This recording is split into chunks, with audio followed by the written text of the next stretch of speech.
And we're back. Do you notice the difference? All right, so we started off by talking into nothingness for 20 minutes. Thanks, baby. And we're right back at ya. That was a waste of fucking time. Hey, but here we are, back to episode 2 of Nutrition Corner. Coach Luka, Coach Boom Boom. Every time I say that, I have a little pause in there. I have a little moment. It took a while to shoot for us to shoot the next one, but you know what we're doing? We're gathering a lot of the questions that we repeatedly get about nutrition and things connected to nutrition. So first of all, here's what we're going to cover today.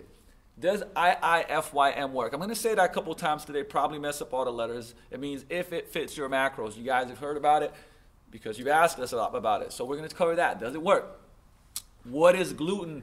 And will gluten create a horde of zombies like in all the zombie documentaries and movies now coming out and destroy the world? All right, we're going to answer that question. Are supplements necessary and which ones, right? This is probably one of the top questions. It's kind of like before people ask like how they should eat, it's like what supplements should I get to get the best results in 2015, right? So one of the supplements I think you should take is called Truth. But we'll get back to that. All right. Then protein bars. Are they good? Are they bad? What's the deal with protein bars? I had a little bit of a protein bar addiction a while back. I cut that down a little bit. So, you know, a lot of people are like, hey, I'm eating protein bars, so everything's going to be good. We're going to answer that one. Micronutrients, are they important? It's kind of like it's a rhetorical question. But we are going to dig into that a little bit more. And it's going to connect to IIFYM because it's very important that you understand those two concepts. And last but not least, hormones. That's actually another one of the top questions. How does nutrition affect hormones? And what's what and what's not? What do we need to do? What do we need to take out? You know, we got these like swinging pendulum when some people say calories don't matter, macronutrients don't matter when it comes to hormonal stuff. Then you got people that say, you know, that's the only thing that matters. So there's a lot of different varying opinions. We're going to cover some of that too.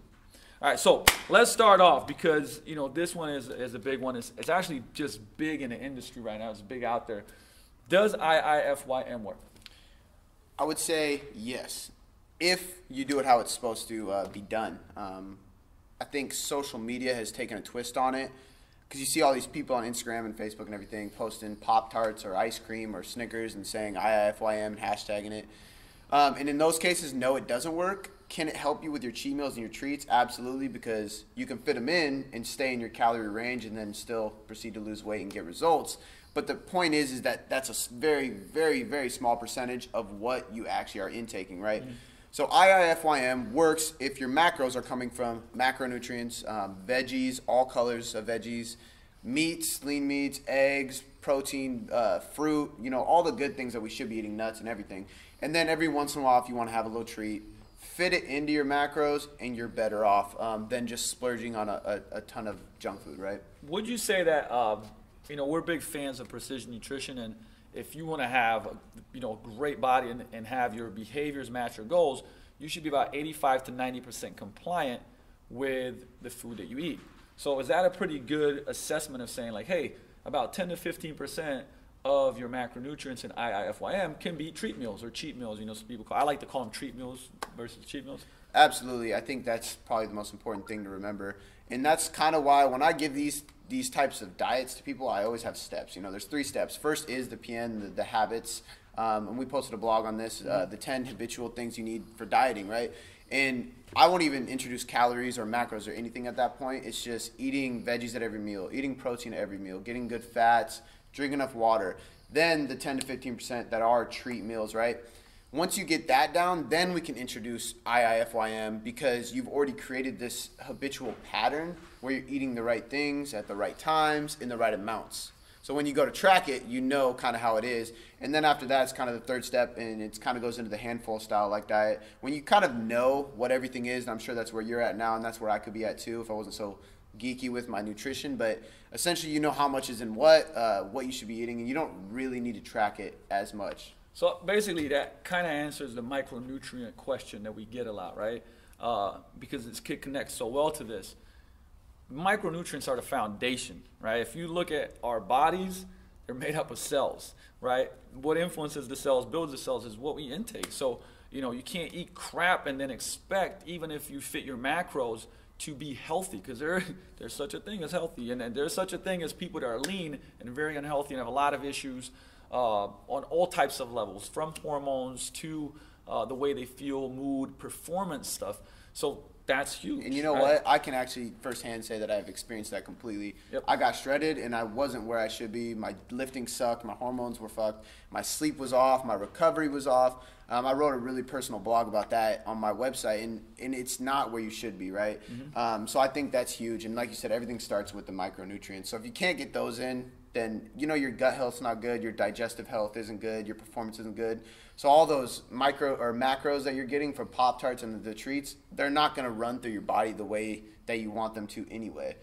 Which is awesome, right? Because what we want to actually, and we've mentioned this before, but I think we need to mention it again. IIFYM is, it's not the foundation, right? So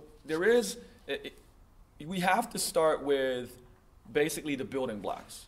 Right? Habit change, right? Cognitive behavioral change, which is just a way of me sounding really smart. It just means like habits and how we connect them to emotion, and what we're just been doing for so long is hard to break, especially when there's emotion involved, right? Those are actually the building blocks that we need to do. And the majority of people, if we just give them, what is going to happen if somebody comes in, they've been eating not in line with their goals, unhealthy for months, years possibly. And it's like, okay, just give me a plan. Just give me a plan. I'll follow it. I don't care. 8-week plan. Here you go. What ends up happening with most people in that situation where it's like it's completely outlined. You don't have to think about it. Just do it. They crash. I mean, it never lasts. They get that urge, that motivation at the beginning maybe, and it might work for a week. Some people even lose 5 or so pounds the first week. They're pumped up, and then it lasts a couple more weeks. And as soon as they see a couple pounds less, they fall off. The diet isn't sustainable. It's not a lifestyle, and it just doesn't work. It's not sustainable. I think that's one of the number one things. Is even 8-week, 12-week stuff, when some people like gather that willpower to do it, and there's no understanding behind it and education behind it, and also something that can, like I said, be sustainable long term. That a conversation we had, I kind of breaking myself up, but many people have said, I did this diet for 8 to 12 weeks. I had great results. My next question is always, how did you feel while you were doing it? And 99% of the time, when they're very structured diets, macros, all this and that, and that's the first thing they receive is like, oh, I felt like shit. Like when I was not looking forward to eating the foods that I was eating. I was getting stressed out when it was so structured that my friends would go out and eat out, and I didn't know how to fit that into my lifestyle, because I was like, if I break from this, I'm done. Right. So actually, those diets, I would call those diets, created stress, and then people start ingraining stress in line with what they're eating, which is not good, right? Because now it's like, oh shit, every time I want to get in shape, I have to suffer. It has to be painful. Oh no, I have to eat 7 meals a day. Oh no cheat meals. Oh no, right? And it doesn't have to start that way. And I think, I don't want to say it's bad. It doesn't even have to end that way. It doesn't. I don't want to say that it's bad to have like a 12-week goal or something like that, but I definitely think you need to go into it with the lifestyle and long-term approach. And that's something I'm working on right now, is like a 12-month program where it's like we create health and then you get to that point. Macros are very easy to understand if somebody gives you a piece of paper, but you can't handle it unless you have created the habits, like you said. You've created this lifestyle and this motivation upon a healthy lifestyle. None of it works. And what Cody said is like really important to say. He said something. He said we create like 12-month plans, because like change is, it's like when somebody talks about change, like I'm going to change a career, I'm going to go somewhere in my career. I'm like, okay, so you're going to get that raise and you're going to be the CEO or CFO in 3 months. Oh, there's no way, right? But the thing is, you want to change your lifestyle and nutrition. It's like, man, 8 weeks.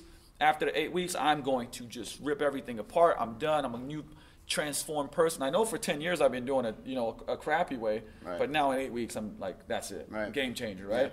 Yeah. And the thing is, I notice for humans in general, I would say that they believe that they can achieve more than they can in the short term and less than they can in the long term, right?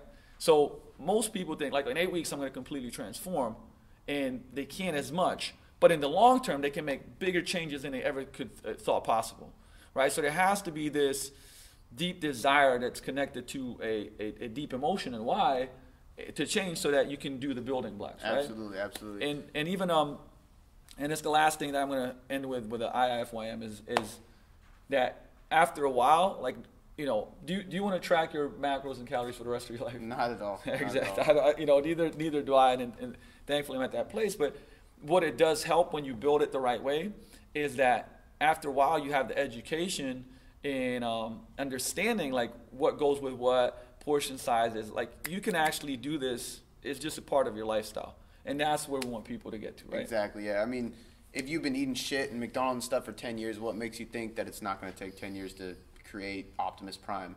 Exactly. And the cool thing is it takes less than 10 years, but it also takes more than 10 weeks. Exactly. Yeah. The point is right? It takes a while. Yeah. And all right. Now we're going to go to the next question, gluten. Yeah, it's a scary one. I'm throwing bows because this is where people start fighting about it. So tell me about this, right? So what is the deal with gluten? You know, gluten is a protein found in wheat to hold bread together. Somebody had a gluten allergy and got celiac disease or something, and then the whole world freaked out, and now it's like they're terrified of gluten. And the truth is that the percentage of people who actually have celiac disease or a real gluten intolerance or allergy is so little that we do not need to worry about it. Now, gluten sensitivity and gluten allergies are two completely different things. You can be gluten sensitive and still eat gluten. You're not going to die. You might get acne, or you might get bloated or constipated or something like that, but it's not going to kill you. Now, maybe you should cut the gluten down. Yes. But at the end of the day, I eat gluten every single day of my life. I don't eat junk food, but I eat gluten, and I'm totally fine because I'm not gluten sensitive, and most of us aren't. So it's not something we need to be afraid of. It's been basically like many of the things in this world today, right? Ebola in America. Where's that going? But it's the same thing, right? It's kind of like the scare tactic. Right. And, you know, I'm from Europe, man. Like, every meal was like bread, you know, and I'm perfectly fine. But here's the thing. It's like, it's not to make fun of it because it is serious for many people. And, you know, it should be taken out. And for some people that do have an intolerance, like lowering that would be very healthy. Now, here's the cool thing about it, right? For most people, when they start changing their nutrition, automatically gluten gets like reduced because people are eating a lot of starches and bread and things like that. And if we start changing nutrition to more veggies, good fats, lean proteins, automatically this reduces, right? And that's a good point because, and like you said, you're from Europe. So if you look at, like, let's say France, they eat bread and wine with every meal, and they are not obese or anything. It's because the type of gluten is natural. They don't put all these different pesticides and hormones and these things in it. The gluten that we Americans eat is junk. And of course we're going to get fat from it because, yeah, there's gluten in it, but you can't blame the gluten. You can blame all the processed things inside of the McDonald's burger, not the gluten. And if you want to, like, you know, this is kind of like not necessarily, it's not our opinion, right? This is studies over and over and over again. If you guys want to check out somebody really smart that puts this stuff out in a very cool way, my guy Alan Aragon, who is the man. So, like, check it out. Like, these are all like true studies and like scientific based stuff. And like, yeah, we keep finding out more things, but there's just a lot of scare tactics that are based on just assumption. They're based on, you know, a lot of things that aren't necessarily true. Right. And if I could leave it at one thing just to say is, like, don't be afraid of gluten, first of all. Second of all, if you have constant bloating, if you have digestive issues, skin rashes, things like that, try cutting out gluten. If it goes away, then you might have a sensitivity. But if you don't have any serious like symptoms, or if you try to cut it out and nothing changes, then don't worry about it. It's not going to cause less fat loss or anything unless you have a serious issue. And that's kind of where we can leave it at the end of the day. Awesome. All right, next thing we're going to go is supplements, right? What's the deal with them? How much do we need? What do we need? First of all, there's supplements. So I'll have Cody touch on this, right? So what's the deal with supplements? Supplements are exactly what they say. They are a supplement to diet and training, okay? So first things first, get your diet right, get your training right, get your recovery right, and then look at supplements. And when people are like, yeah, what supplements do I need to get ripped? It's always like a shock to them when I tell them what they need. I'm like, if you're not getting enough good micronutrients from your food, then yeah, vitamin D, C, B, those different things. But really, fish oil is huge. You need that fat for everything, hormone, fat loss. digestion, inflammation, everything. And then a green supplement, kind of like the one like Athletic Greens or Amazing Grass, or the On It brand is awesome too, which really just has fruit extracts, vegetable extracts, digestive enzymes, probiotics, all these different things that we need that we don't get enough of in an American diet. But really, it's like greens, a couple different vitamins, and fish oil. That's it. So I mean, pretty much like certain basic stuff. You know, getting our omega-6, omega-3 ratio is different. You know, way too much omega-6 fats, way too little omega-3. So we want to raise these, reduce these. It's certain things is going to just be very difficult. That's why this is a supplement, right? It's tough to get enough, like I said, omega-3, so we supplement. It's tough to eat as much veggies if you're on a run. That's why we do a greens drink, right? And protein, you know, protein is a great supplement. Why? Not because it's better than real food. It's because most people are deficient in the amount of protein they're taking, especially women. So, you know, it's easier to create a smoothie. It's easier to take it and go on a run and actually hit the numbers and hit that protein amount that you need to. So it's more a convenience thing versus that, you know, oh, it's better or faster absorbing or whatever it may be. Yeah, maybe post-workout, but, you know, this is where those things come in. Now, something that Cody mentioned, you know, there are men and women have different deficiencies, different places. So you live in Washington like this, like I got to be up in the sunlight in my UV rays right now to actually get my vitamin D. So people like in places that there's not as much sunshine, vitamin D should be higher. You should supplement it. If you live in Hawaii, you probably don't need it. Iron, and there's, like I said, B12. There's a lot of different things, and I will actually list it in the blog for women and men that they need to find. So those micronutrients, you know, they're foundation of stuff. Like when we talked about micronutrients before in IIFYM, we need that. That's the base. Getting those nutrients in is very, very important. But like I said, most people go like, hey, January's coming. I got $750 worth of supplements. I got the effervescent creatine molecule induced that breaks down in the third part of your gut and then explodes, and then like your power goes up 137.5%. And then as soon as you're done, within 17.5 minute period, you got to do your post-workout drink, because otherwise you're just fucked. So, you know, that's not the case, right? We got to look at all the foundational stuff. And supplements are important, but like I said, hey, building blocks, right? You build a house on a great foundation and build from there.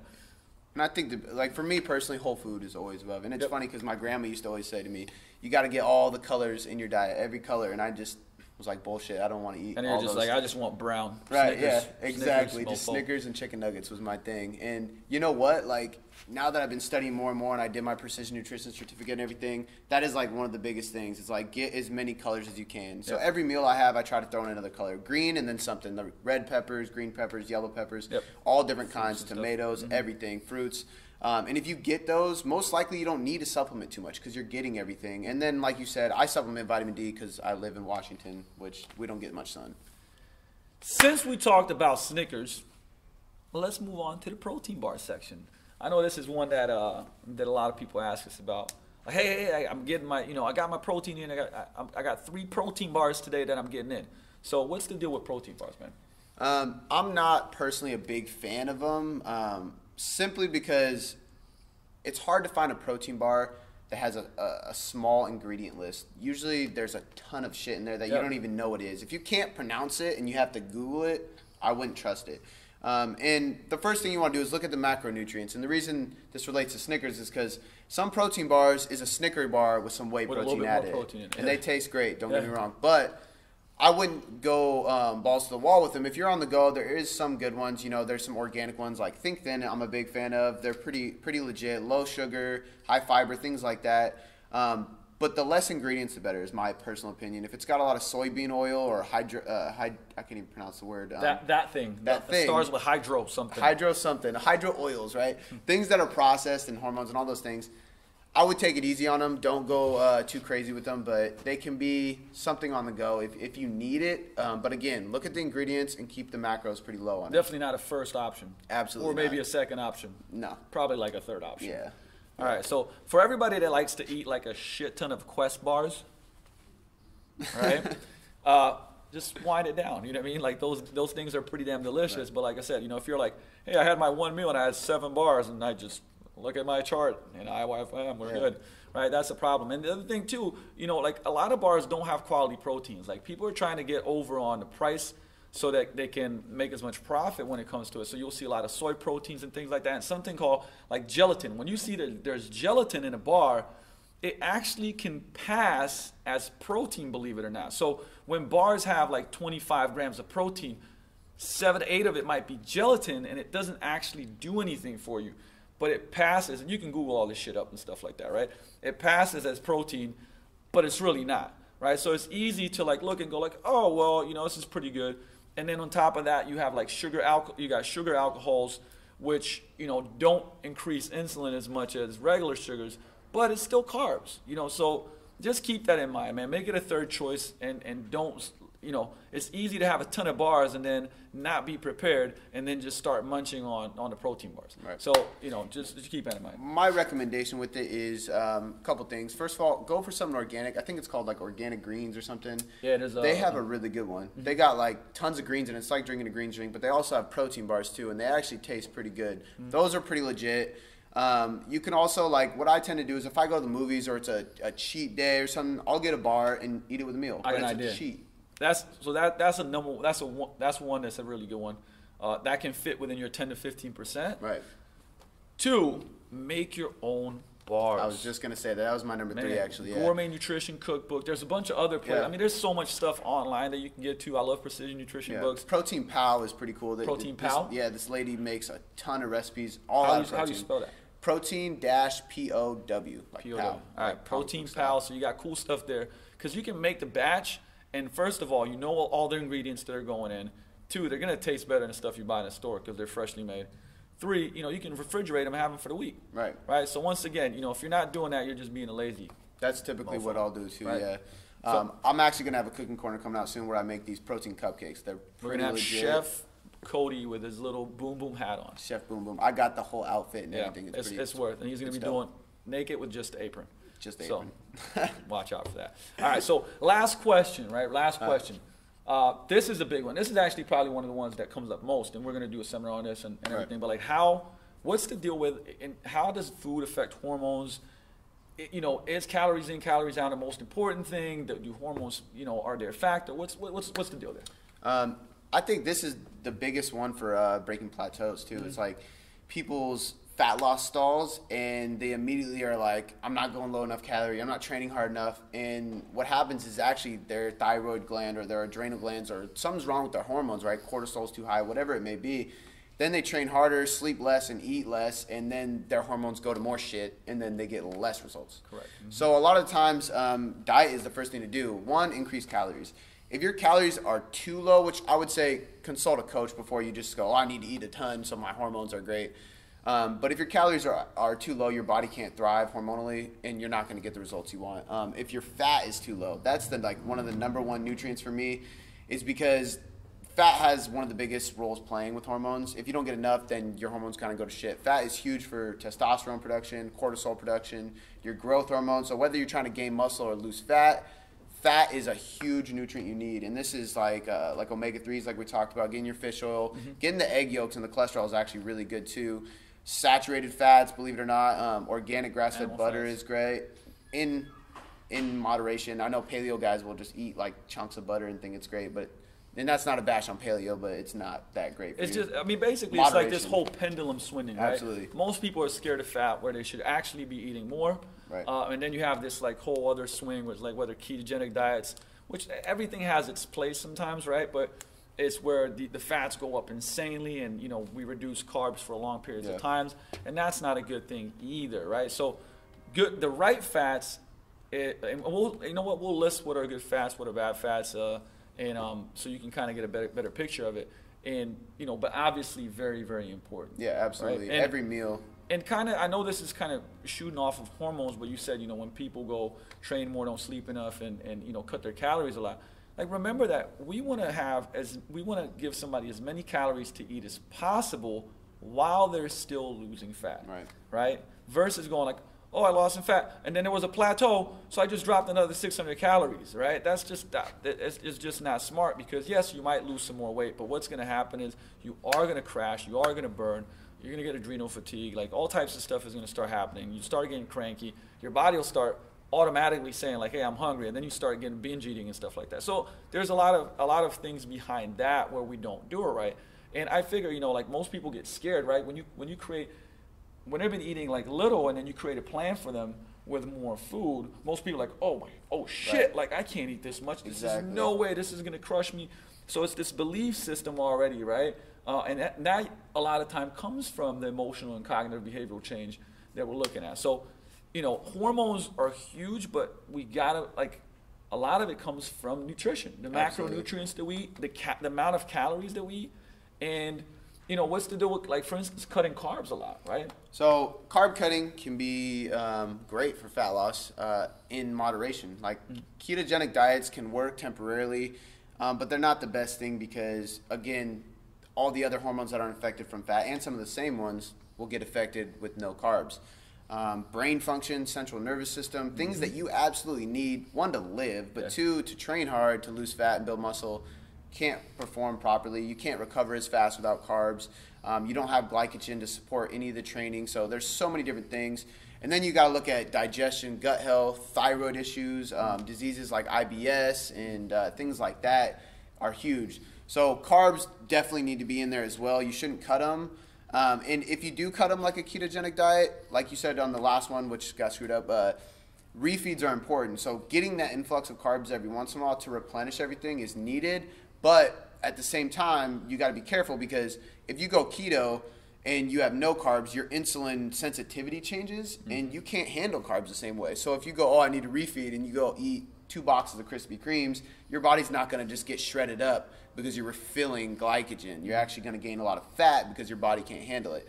So I think at the end of the day, everything comes back to finding a balance and getting the habitual changes right and creating the habits and the lifestyle. You know, get carbs, get good fats, get proteins every day, and do it in the right manner, and you will create the ultimate lifestyle. For that specific person. Absolutely, right? Because we everybody's different. We got to look at the whole person. We got to look at the whole person. We got to look at the lifestyle. And even though we're talking about hormones connected to nutrition, like, we just can't skip the fact that such a huge factor, even if we adjust, you know, all the nutrition is getting better and better and better, but there's insane stress levels throughout the day, and who's not stressed? Work, kids, family things. I mean, everything that happens in life. And if you're a very high-strung, stressful person, like, we address this, like we really dig into this, because if we don't, you're gonna have issues, and you have a ton of stress. You got, you know, cortisol's shooting through the roof, and you won't be able to sleep good. So here's the kicker: if you don't sleep enough, cortisol goes up. Right? When cortisol goes up, you don't sleep enough. It's like a cycle because you can't get to sleep. Right. So, you know, those are also things that, it doesn't have to directly have to do with nutrition, but we got to look at the big picture. And like I said, affecting one thing and completely not, you know, looking at other stuff is not a good thing. So this supplement we missed. There's a supplement we missed. There's a supplement that you got to take every single fucking day, and it's called Truth. All right? Tell the truth. Take a pill of truth and say, this is where I am, and this is what I did. And now I have clarity on where I want to go. Right? So seriously, you know, no matter what it is, like, you got to come to a point where you go, like, hey, this is what I need. Here's where I truly am, without bullshitting myself, rationalizing why I haven't reached and got results and stuff like that. And just saying, like, hey, you know what? This is what I need to do. Whether you reach out and get a coach, whether you reach out in a community or group and, you know, you start having some support and training and eating better, and somebody that's going to raise you up, because that is such a humongous part of success in anything, but in a lifestyle and body transformation. You know, if you continuously, you know, go out with people who are like, hey, you know what, we don't give a shit about our bodies, right? Or at least their actions speak that way, but you're really dedicated to it. It just doesn't make sense. It's just like if you want to build a business, and you're constantly, you know, going around people that don't want to build a business, could care less about it, it's probably not the best environment. Just like you want to be in an environment where people support you, challenge you, pick you up, you know, are compassionate, and would run through walls for you to see you get results just like they would.